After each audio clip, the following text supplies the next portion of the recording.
Miss Catherine Bernardo's project, no? Ang tanong ng marami, bakit nga ba tila hanggang sa ngayon ay hindi pa rin ipinalalabas? Meron pong mga lumabas na balita na parang ito raw po ay na-screen na ng management, pero meron pong hindi kagandahang balita patungkol sa naging resulta nito. Yun ang ating pag-uusapan mamaya-maya lang. But before that, if you haven't subscribed yet to my YouTube channel, please don't forget to like, share, and subscribe at hit mo na rin ang notification bell for more showbiz updates. So bago tayo magpatuloy sa ating updates for today's video, of course, hindi po natin pwedeng kalimutang pasalamatan kayo for always watching and trusting this channel. Thank you so much sa inyong laging panonood at palagi ang pagsubaybay sa mga updates po natin. Maraming salamat po. At ngayong araw, let's talk about this one kasi meron po kasing lumabas na isang parang isa po siyang tinatawag na blind item at ito po ay inilabas ng Abante Tonight. Sabi po dito sa Abante Tonight, management na dismaya serye ng sikat na aktres Chaka. So ito po yung nilalaman ng blind items. Naantala ang pagpapalabas ng isang teleserye na pagsasama ng kilalang aktres at aktor na hindi raw maganda. Ibig sabihin, nag-i-present na daw sa management ang ilang episode at nagkaroon na ng preview ay nadismaya ang mga ito. Kaya ang nangyari ay nireshoot daw ang mga Chakang eksena kesa hodang magastusan pa daw ang production.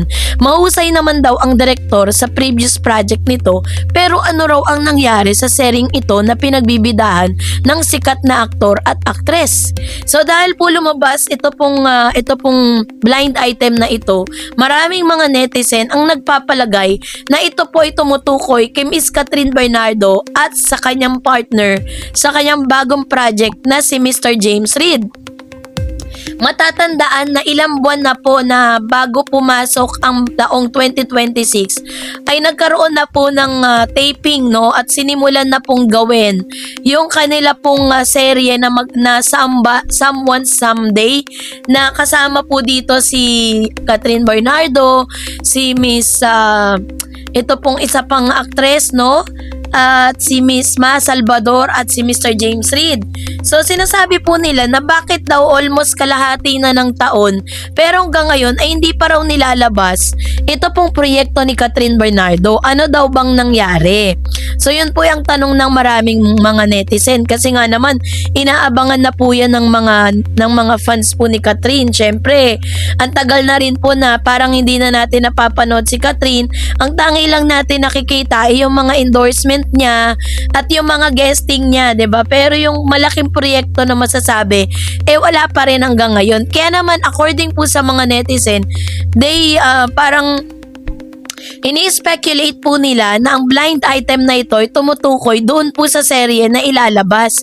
Parang sinabi po dito na yung ABS-CBN daw mismo ang nag-screen kasi bago pala yun ilabas sa publiko, ini-screen muna yan ng mga boses. No, uupuan nila, panonoorin nila yung storyline, panonoorin nila lahat ng mga magaganap, and then pag okay po sa kanila at inaprobahan, doon pa lang po yan ilalabas sa publiko. Pero isa raw po sa mga dahilan kung bakit medyo na-delay dahil hindi raw nagustuhan ng management ang kanilang nakita. Syempre nga naman, A-lister po yung kanilang artista, 'di ba? At pinagkagastusan po nila ng malaki. According po doon sa source na parang kese hodang gumastos po sila ulit, kailangan daw may mga segment doon o may mga scene na kailangang i-reshoot dahil super Chaka daw. So dahil dito, syempre nagkaroon po ng pagkaantala. Naantala po yung kanilang naantala yung kanilang ginagawang parang kung kailan ilalabas na kasi ready na nga, 'di ba? Parang na-edit na ganoon, tapos ipe-present na lang po yung buong serye, pero hindi po siya pumasa kasi nga daw Chaka. So yun po yung sinasabi nila, 'di ba? Pero kaya nga tuloy sabi po ng mga fans si Catherine, lalo-lalo na ng mga cut din, 'di ba? Syempre, ang laki po ng expectation ng tao kay Catherine dahil siya po ang tinaguri ang box office queen nang kasama niya po si Alden Richards dun sa proyekto na yun. Sabi tuloy ng mga tao kung si Alden pa ang ipinartner sana, ginawan sila ng serye kasi syempre sabi po, 'di ba parang strike while the iron is hot. Habang mainit na mainit pa ang cut din, bakit hindi nila binigyan ng panibagong proyekto? Bagkus ang ginawa ng ABS-CBN or ginawa po nila is pinasok nila itong si James Reid na namatay na yung career, 'di ba? Dahil sa mga intriga. So, parang ginagamit nila ngayon si Catherine bilang pambuhay dun po sa career nitong si Mr. James Reid, 'di ba?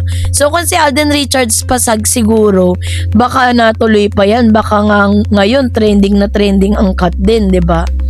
So, pero dahil nga ang dami ng intrigang nagsilabasan, parang nadismaya na rin yung mga cut din fans, 'di ba? Dito kay Catherine at saka kay Alden.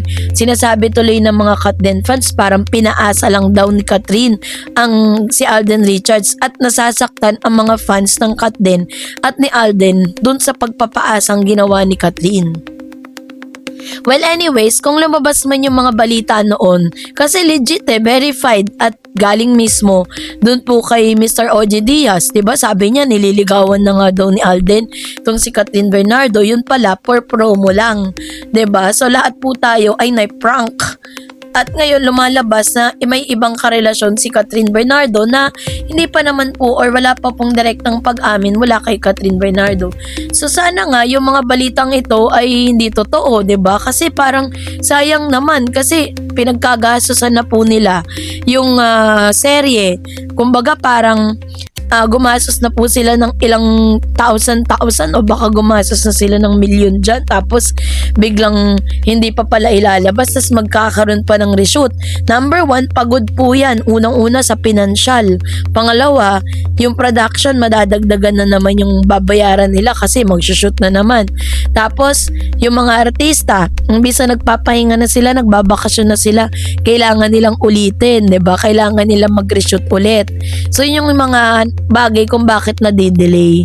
So, pero sa ngayon, wala pa naman direktang impormasyon na kung totoo man talaga yung balita na that news is verified na talagang yung tinutukoy na proyekto ay kay Catherine Bernardo at kay Mr. James Reid. Diba? Yun po yung dapat nating alamin. Pero sa ngayon, ang tangi lang pwedeng hint na inilalabas ng Abante Tonight na malaking artista nga daw yung involved. Sila lang naman po yung may tuturing na big artist. Kasi kung yung proyekto naman ni Miss Nadine tsaka ni Alden Richards, matagal pa po yun kasi kakashoot lang nila nun Kakashoot lang nila sa Siargao, 'di ba? Hindi pa naman po yun ilalabas agad-agad. 'Di ba? Dahil kailangan pa dumaan yun sa editing, tapos si Alden Richards nandun pa rin sa Siargao at gumagawa pa rin po ng serye. So sana nga hindi totoo, 'di ba? Kasi parang ang laki ng panghihinayang na 'yan. Kung sakat din nyo ibinigay yung project na 'yan, baka ngayon umaariba na 'yan sa publiko. So kayo, anong yung saloobin patungkol dito? Mag-comment kayo sa comment section. And that's it for today. For more videos and updates, please don't forget to like and subscribe. And please don't forget to follow my Facebook page, DarEds TV and DarEds channel. God bless everyone.